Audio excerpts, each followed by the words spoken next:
Video का अंत तक देखिए और लाइक और सब्सक्राइब ज़रूर कीजिए। Thank you very much. Class 10th MCQ question number 6. If the pair of equations 3x minus y plus 8 equal to 0 and 6x minus ry plus 16 equal to 0 represent coincident lines, then the value of r is. यदि समीकरण युग्म 3x minus y plus 8 equal to 0 और 6x minus r y plus 16 equal to 0 द्वारा निरूपित रेखाएं समपाती हैं तो r का मान होगा option A -1/2, option B 1/2, option C -2, option D 2। यहाँ पर a pair of linear equation 2 variables है, तो यहाँ पर एक इक्वेशन यहाँ है और एक इक्वेशन यहाँ गिवन है। दो इक्वेशन मीन्स दो लाइंस, या दोनों लाइंस कोइंसिडेंट है। इसका मीनिंग है a1/a2 equal to b1/b2 equal to c1/c2। तो हम यहाँ पर क्या करेंगे, इन दोनों इक्वेशन को यहाँ लिखेंगे और इसको standard form of a pair of linear equation से कंपेयर करेंगे। a1 a2 b1 b2 c1 c2 find out करेंगे। उसके बाद हमें मालूम है कि कोइंसिडेंट लाइंस होने से या रेखाएं संपाती होने से हमारे पास कंडीशन क्या होता है, a1/a2 equal to b1/b2 equal to c1/c2। वहाँ पर a1 a2 b1 b2 c1 c2 का वैल्यू रखेंगे और फिर हम सॉल्व करके r का वैल्यू फाइंड आउट कर। चलिए स्टार्ट करते हैं। तो पहले हम गिवन इक्वेशन क्या है वो लिख लेंगे, 3x minus y plus 8 equal to 0 और सेकंड है 6x minus r y plus 16 equal to. अब इसे standard form of linear equation in two variables से कंपेयर करेंगे। a1x plus b1y plus c1 equal to 0, a2x plus b2y plus c2 equal to 0। So यहाँ पर value a1 का आ जाएगा 3, b1 का value होगा -1, c1 का वैल्यू आ जाएगा 8। सिमिलरली a2 का वैल्यू आप देख सकते हैं, a2 का वैल्यू यहाँ, सो 6, b2 का वैल्यू -r, c2 का वैल्यू है 16। अब यहाँ पर हम क्या लिखने वाले हैं, ये दो इक्वेशन जो लाइन रिप्रेजेंट करता है वो लाइंस कोइंसिडेंट है या संपाती है। So condition for coincident line a1/a2 equal to b1/b2 equal to c1/c। अब यहाँ पर वैल्यू हम पुट कर लेंगे। चलिए यहाँ पर वैल्यू पुट कर लेते हैं। सो a1 का प्लेस पर हम लिखेंगे 3/a2 का वैल्यू है 6 इक्वल टू b1 का वैल्यू आप देख सकते हैं -1 और b2 का वैल्यू -r। नेक्स्ट c1 का वैल्यू 8/16, इन दोनों को ले लीजिए तो 3/6 मीन्स 1/2। सो यहाँ पर आ जाएगा आपका 1/2 इक्वल टू यहाँ -1 से ऊपर नीचे दोनों मल्टीप्लाई कर लीजिए तो 1/r आ जाए। अब इसको सॉल्व करने से r इक्वल टू 2, r का वैल्यू 2 किस ऑप्शन में है, ऑप्शन डी में। करेक्ट है option D. Class 10th question number 7। A bag contains 100 cards numbered 1 to 100. A card is drawn at random from the bag. What is the probability that the number on the card is a perfect cube? एक थैले में 100 पत्ते हैं जिन पर 1 से 100 तक की संख्याएं अंकित है। इस थैले में से पत्ता यादृच्छा निकाला जाता है। इस पत्ते पर एक पूर्ण घन संख्या अंकित होने की प्रायिकता क्या होगी? Option A 1/20, option B 3/50, option C 1/25, option D 7/100। यानी यहाँ एक बैग में कार्ड्स है, कितने कार्ड्स है, 100 कार्ड्स है। तो पहले यही लिख लेंगे हम लोग, नंबर ऑफ कार्ड्स 100। यहाँ पर पूर्ण घन संख्या या perfect cube number between 1 and 100। तो यहाँ पर 1 cube 1 answer, 2 cube 8, 3 cube 27, 4 cube 64, 5 cube 125 हो जाएगा। बिटवीन 1 एंड 100 लिखना है तो ये 4 ही number perfect cube between 1 to 100 है। तो यहाँ पर नंबर ऑफ फेवरेबल आउटकम्स आ जाएगा 4 और टोटल नंबर ऑफ आउटकम्स जैसे ऊपर हम लोग लिख चुके हैं 100। तो probability capital P a perfect cube that is equal to 4/100 divide कर लीजिए तो आएगा 1/25। अब देख लीजिए 1/25 कौन सा ऑप्शन है, ऑप्शन सी इसका आंसर होगा।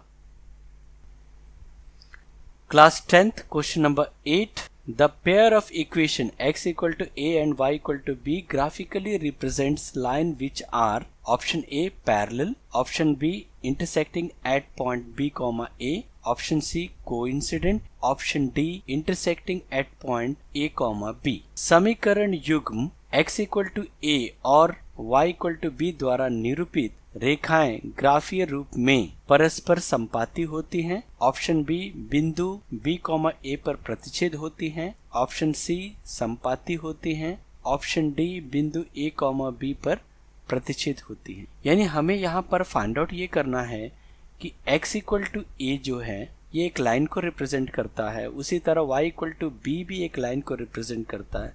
ये दोनों लाइन जो है इंटरसेक्ट कर रहा है या कोइंसिडेंट है या पैरेलल है। अगर इंटरसेक्ट कर रहा है तो पॉइंट b, a पर इंटरसेक्ट होता है या a, b पर इंटरसेक्ट होता है। तो चलिए ग्राफ शीट एक लेंगे और उस पर x एक्सिस और y एक्सिस बनाएंगे और उस कार्टेशियन प्लेन पर इस लाइन को हम लोग ड्रॉ करेंगे और देखेंगे कि ये कहाँ इंटरसेक्ट कर रही है। तो हमने यहाँ पर एक कार्टेशियन प्लेन ले लिया है। अब यहाँ पर x इक्वल टू a है, a के प्लेस में मान लीजिए हमने यहाँ एक एग्जाम्पल के तौर पर 2 ले लो। x इक्वल टू 2 जो है ये x एक्सिस पे जो 2 आपको दिख रहा है यहाँ से सीधा y एक्सिस के पैरेलल एक लाइन होगा जो y एक्सिस के पैरेलल ये 2 से क्रॉस करे। तो चलिए उसे बना लेते हैं हम लोग। y एक्सिस से बिल्कुल पैरेलल होगा ये, ठीक है, ये parallel line y axis. Same उसी तरह y इक्वल टू b यहाँ पर ले लेते हैं y इक्वल टू 3, b के प्लेस में 3 ले लिया हमने। y इक्वल टू b यानी y इक्वल टू 3 देख सकते हैं, y का ऊपर में 3 यहाँ पर है। तो यहाँ से एक लाइन जो है x एक्सिस के पैरेलल आएगा, यहाँ से एक लाइन हम ड्रॉ करेंगे और ये पैरेलल जाएगा। सो ये इस पॉइंट को इंटरसेक्ट कर रहा है दोनों। यहाँ में देखिए 2 यानी 2 यहाँ x का 2 है, x एक्सिस में 2 है और y में देख सकते हैं 3 यानी 2, 3। x इक्वल टू 2 हमने लिया है और y इक्वल टू 3 लिया है, यानी ये a है और ये b है। यानी x equal to a and y equal to b, these line intersect at point a, b। ठीक है, इस पॉइंट पर इंटरसेक्ट करेगा। यानी हमारा राइट ऑप्शन कौन होगा, देख लीजिए यहाँ पर ये intersecting at point a, b या बिंदु a, b पर प्रतिच्छेद होती है। Class 10th question number 9, if 1 0 of the polynomial 6x square plus 37x minus of k minus 2 is reciprocal of the other, then what is the value of k? यदि बहुपद 6x square plus 37x minus of k minus 2 का एक शून्यक दूसरे शून्य का व्युत्क्रम हो तो k का मान क्या होगा?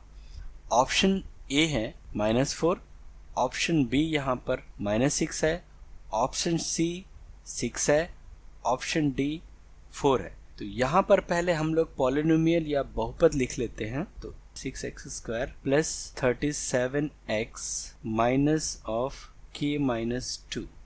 अब इसे standard form of quadratic polynomial से कंपेयर कर लीजिए। x square plus bx plus c, इससे आपको कंपेयर करना है। तो a का वैल्यू मिलेगा 6, b का वैल्यू 37 और c का वैल्यू आएगा यहाँ में माइनस ऑफ k माइनस 2।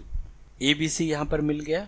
अब यहाँ पर देख सकते हैं कि इसका 2 0 है, एक 0 दूसरा 0 का रेसिप्रोकल है। Let 1 0 be k, then second 0 will be k का reciprocal 1 by k। Product of zeros equal to k into 1 by k। आप जानते हैं कि प्रोडक्ट ऑफ जीरोस होता है c by a, that is equal to, इसे into करके answer लेके आइए तो आंसर होगा 1।